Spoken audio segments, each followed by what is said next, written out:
Hola, bienvenidos al segundo capítulo de Fisiología Respiratoria, en el cual se estudian los diferentes tipos de volúmenes que pueden ser almacenados en los pulmones y cómo la suma de estos conforman lo que se conoce como capacidades pulmonares, las cuales pueden ser clínicamente valoradas para catalogar las enfermedades respiratorias. En este capítulo también se explica la ventilación alveolar y su relación con las concentraciones de oxígeno y dióxido de carbono en los alvéolos. Empecemos. Para el estudio de los volúmenes pulmonares, consideremos primero el denominado volumen corriente. El volumen corriente es la cantidad de aire que entra y sale de los pulmones en una respiración normal. Y por respiración normal nos referimos a una inspiración o expiración que no son forzadas. El volumen corriente tiene un valor normal de aproximadamente 500 mililitros. Sin embargo, los pulmones son capaces de inhalar o exhalar más allá del volumen corriente. Denominamos volumen de reserva inspiratorio a la cantidad de aire que puede ser inspirada más allá del volumen corriente hasta no poder seguir inhalando aire. El volumen de reserva inspiratorio tiene un valor de aproximadamente 3.000 mililitros. En oposición, el volumen de reserva expiratorio es la cantidad de aire que podemos exhalar por debajo del volumen corriente hasta no ser capaces de seguir exhalando aire. El volumen de reserva expiratorio tiene un valor normal de aproximadamente 1.200 mililitros. Dichos volúmenes pueden ser medidos utilizando un espirómetro, el cual es un artefacto capaz de medir el flujo de aire y es muy común su uso para valorar clínicamente a los pacientes. Sin embargo, a través de la espirometría no se puede medir el volumen de aire que permanece en los pulmones luego de una exhalación forzada. Utilizando otros métodos como la dilución de helio o la pletismografía, se puede medir el volumen residual, el cual es la cantidad de aire que permanece en los pulmones luego de una expiración forzada para mantener abiertos los alvéolos pulmonares. Su valor es de aproximadamente 1.200 mililitros.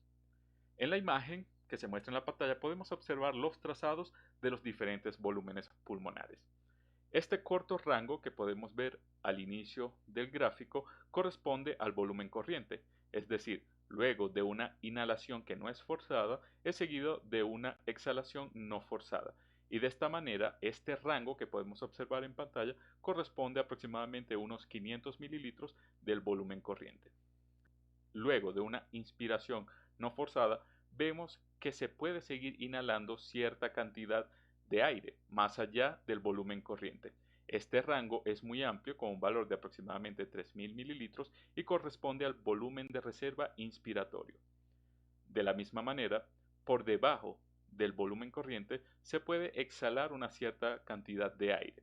Este valor es menor de aproximadamente unos 1.200 mililitros. Por lo tanto, los trazados corresponden al volumen corriente, volumen de reserva inspiratorio y volumen de reserva expiratorio.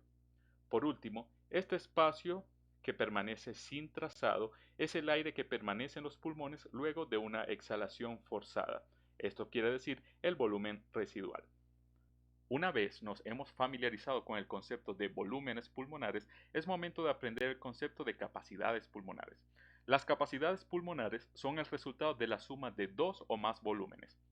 En primer lugar, consideramos la capacidad inspiratoria, la cual es la suma del volumen corriente más el volumen de reserva inspiratorio. Tiene un valor de aproximadamente 3.500 mililitros. Podemos observar en la imagen que la capacidad inspiratoria es la suma del volumen corriente más el volumen de reserva inspiratorio. Por lo tanto, 500 mililitros más 3.000 mililitros tienen un valor de 3.500. La capacidad residual funcional es la suma del volumen expiratorio de reserva más el volumen residual. Por lo tanto, la capacidad residual funcional es el aire que queda almacenado en los pulmones luego de una expiración no forzada. Su valor es de 400 mililitros. Podemos observar también la suma del valor del volumen de reserva expiratorio más el volumen residual, que sería lo mismo, 1.200 mililitros más 1.200 mililitros equivalen a unos 2.400. La capacidad vital es la suma de tres volúmenes, el volumen corriente más el volumen de reserva inspiratorio más el volumen de reserva expiratorio. Su valor es de 4.700 mililitros. Podemos observar la suma del volumen de reserva expiratorio más el volumen corriente más el volumen de reserva inspiratorio, o es lo mismo decir 1200 más 500 más 3000, lo que equivale a 4700 mililitros.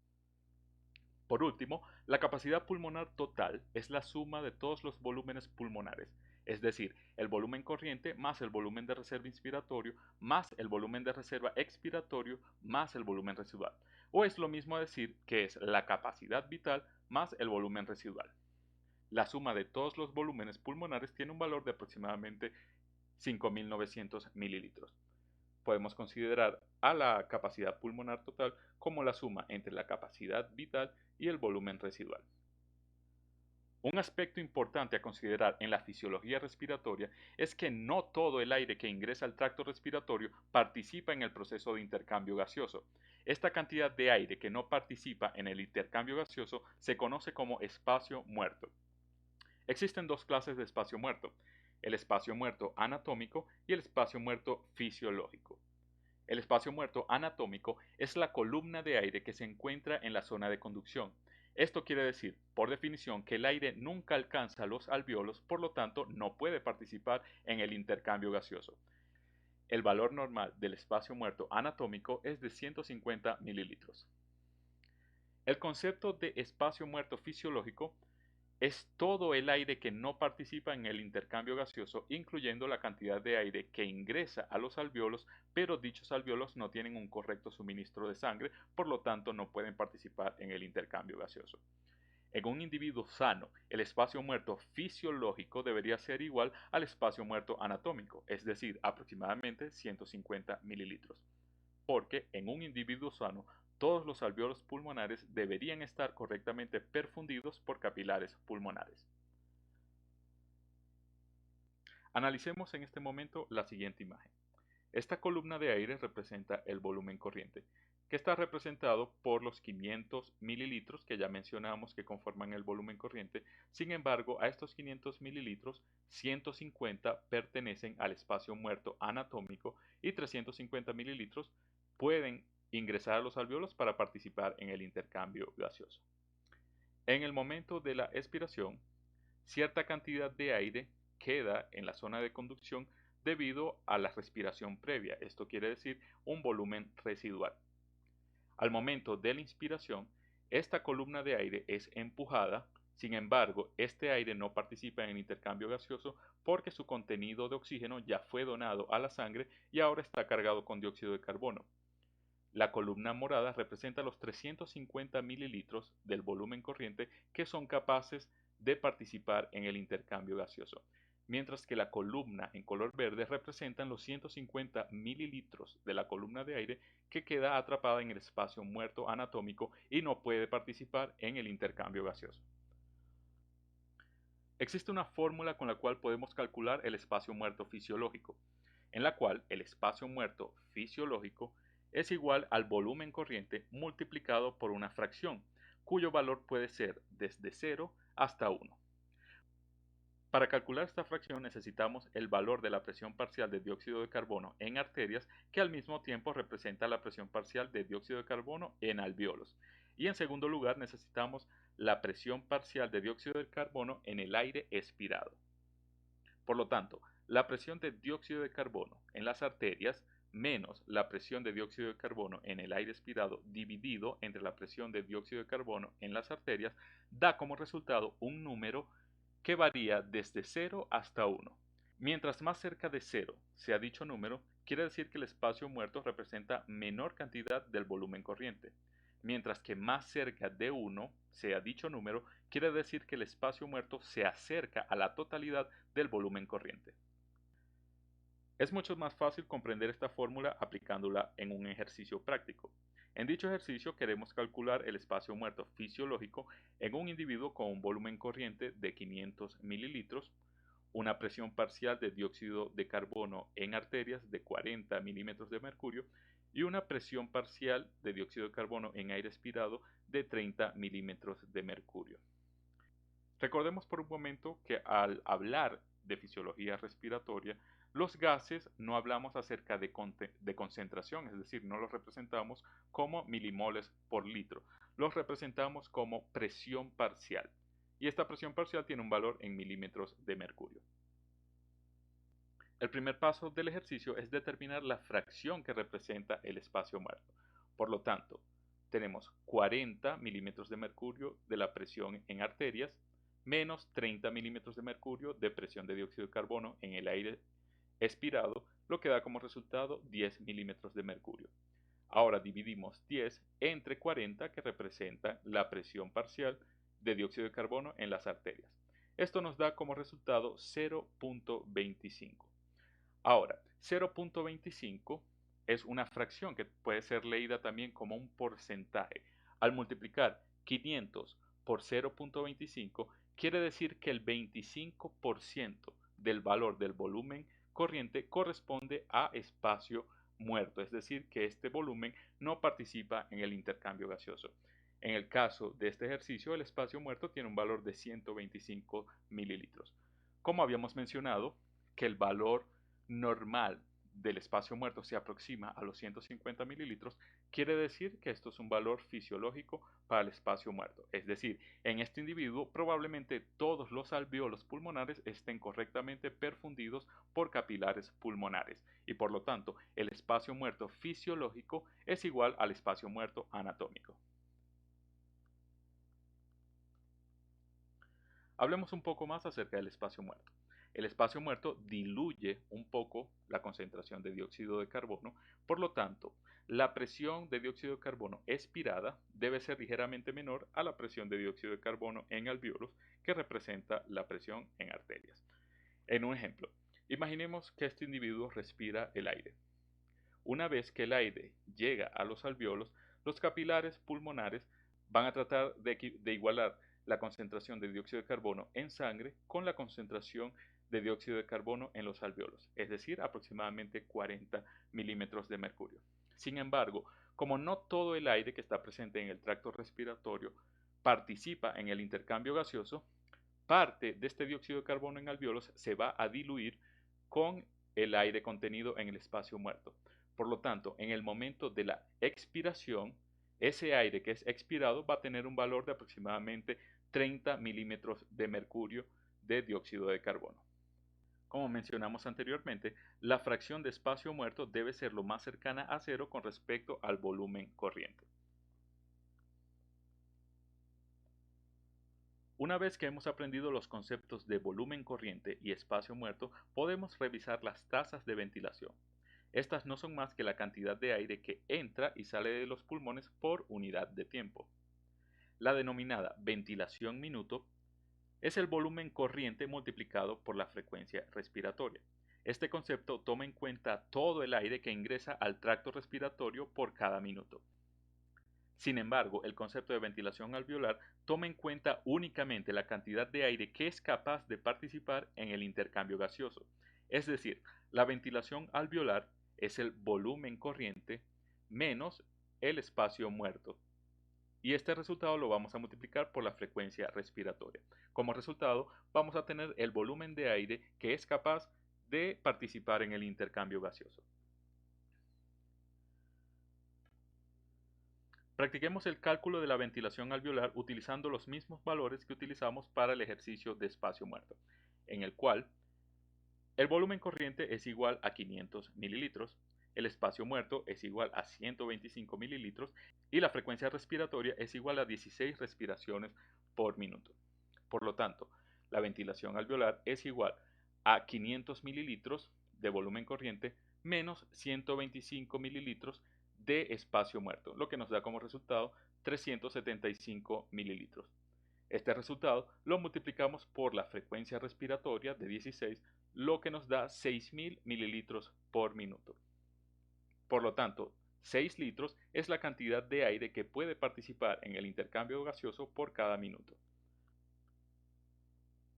En fisiología respiratoria, uno de los conceptos más importantes que debemos aprender es la relación inversa que existe entre la ventilación alveolar y las presiones de dióxido de carbono en los alvéolos. Es decir, entre mayor sea la ventilación alveolar, menor será la presión de dióxido de carbono. Y entre menor sea la ventilación alveolar, mayor será la presión de dióxido de carbono en sangre y alvéolos. Aquí se presenta la ecuación para calcular la ventilación alveolar. en la cual la ventilación alveolar es igual a la tasa de producción de dióxido de carbono multiplicado por una constante que tiene el valor de 863 milímetros de mercurio, y este resultado lo dividimos entre la presión parcial de dióxido de carbono en los alvéolos.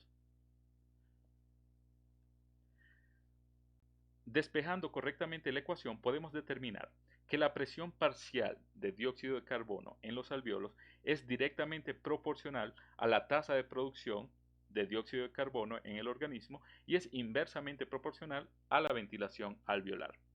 Quiere decir que situaciones que ocasionen un aumento en la producción de dióxido de carbono, como lo puede ser el ejercicio físico intenso o en situaciones patológicas como la acidosis, causan un aumento en la presión de dióxido de carbono en los alvéolos.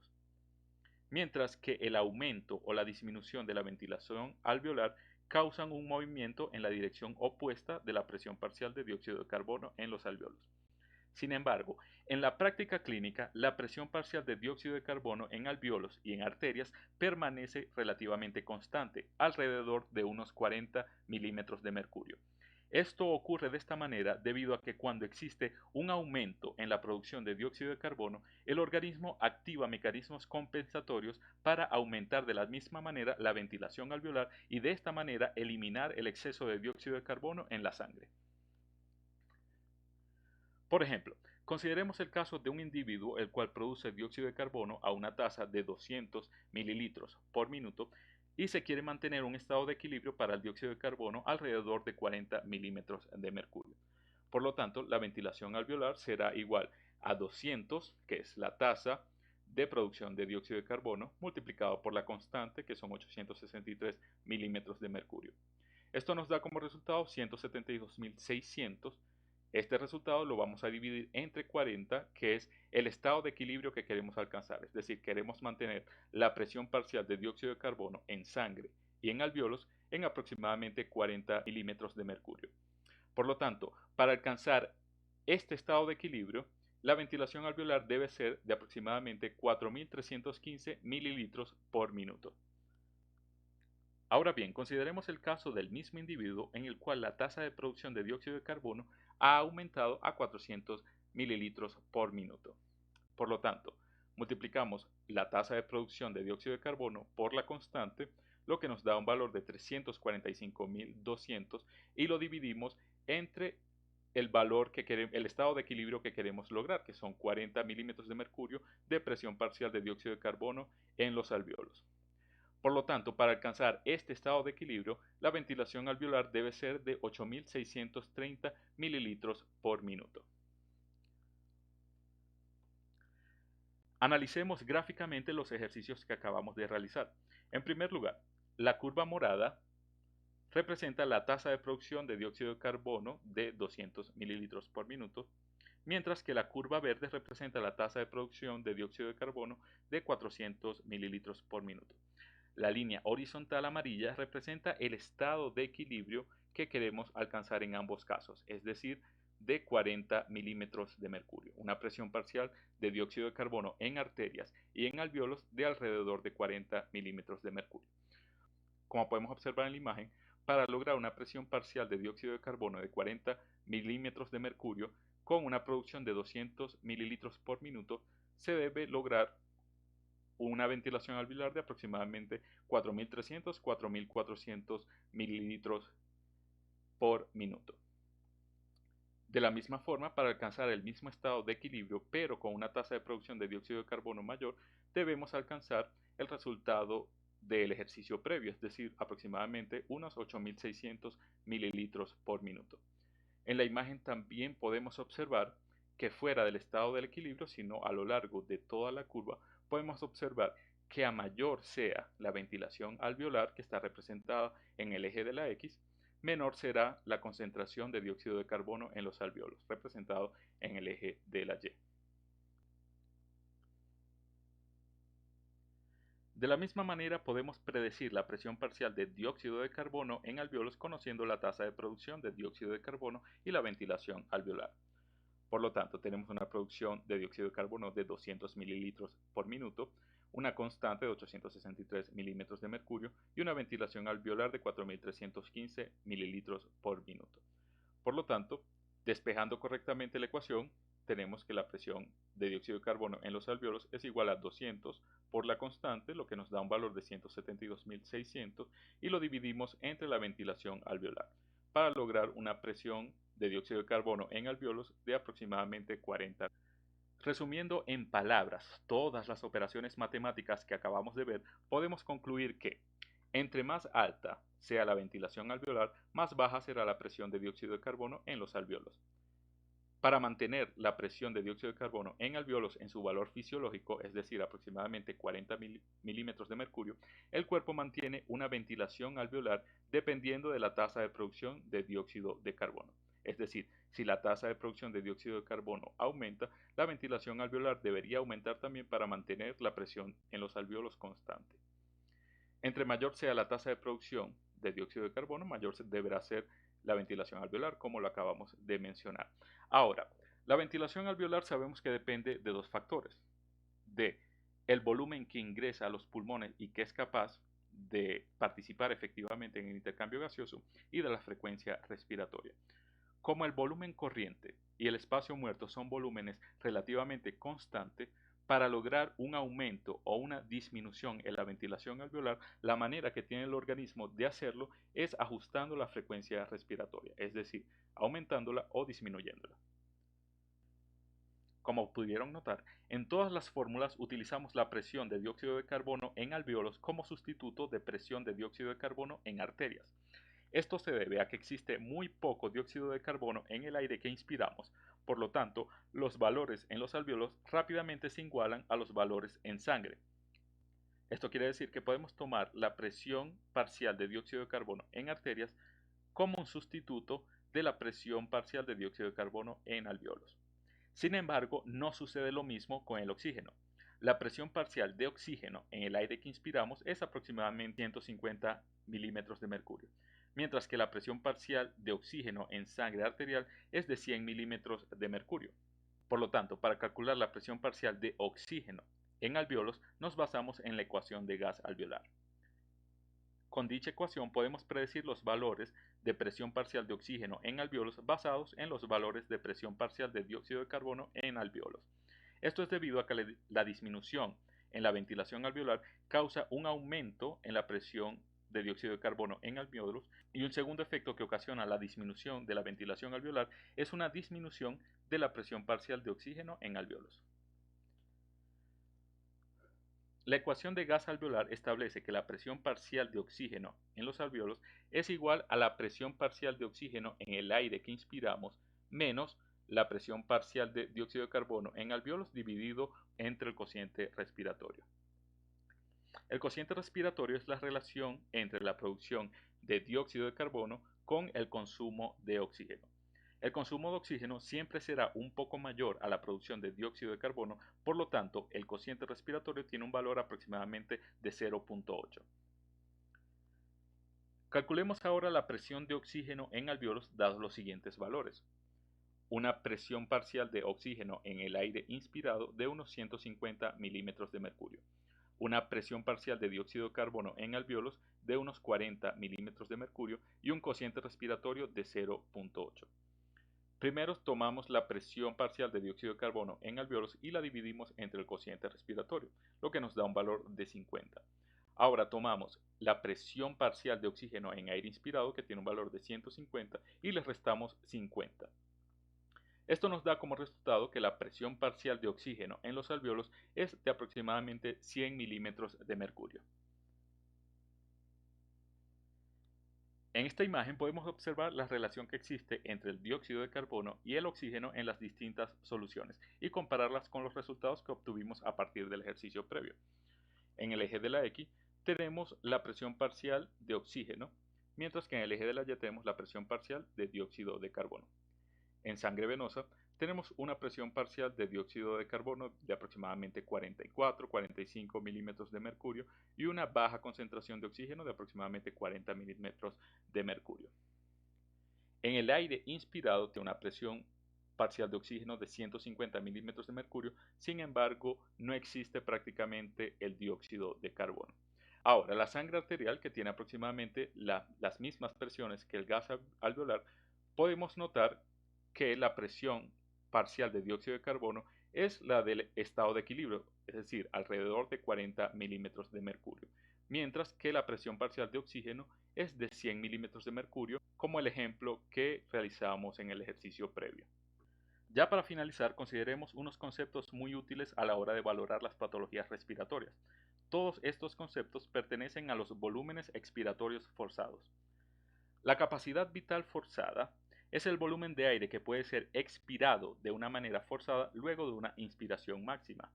Recordemos que luego de una inspiración máxima, los pulmones están almacenando al mismo tiempo el volumen de reserva expiratorio, el volumen corriente y por último el volumen de reserva inspiratorio. Esto quiere decir que está almacenando la capacidad vital. Así que como su nombre lo indica, la capacidad vital forzada es la capacidad vital expirada de una manera forzada, es decir, lo más rápido posible. El volumen expirado forzado al primer segundo es el volumen de aire que puede ser expirado de manera forzada en un segundo luego de una inspiración máxima. Por lo tanto, si dividimos el volumen expiratorio forzado en un segundo entre la capacidad vital forzada, obtenemos una fracción que representa el porcentaje de la capacidad vital forzada que es expirada en un segundo. Su valor normal es de 80% y es clínicamente útil debido a que nos permite clasificar las patologías respiratorias en dos grupos, obstructivas o restrictivas. En las patologías obstructivas, el volumen expirado forzado al primer segundo está disminuido con respecto a la capacidad vital forzada. Estos valores disminuyen por debajo del 70%. En dichas patologías consideramos enfermedades como el asma y la enfermedad pulmonar obstructiva crónica. En las patologías restrictivas, por lo general, tanto la capacidad vital forzada como el volumen expirado forzado al primer segundo están disminuidos en términos absolutos. Sin embargo, el cociente entre el volumen expirado forzado al primer segundo y la capacidad vital forzada está en sus valores normales, es decir, aproximadamente 80%. De esta manera finaliza este largo capítulo dedicado a volúmenes, capacidades y ventilación alveolar. Te invito a ver el siguiente video del módulo de fisiología respiratoria en el cual se explica la mecánica respiratoria.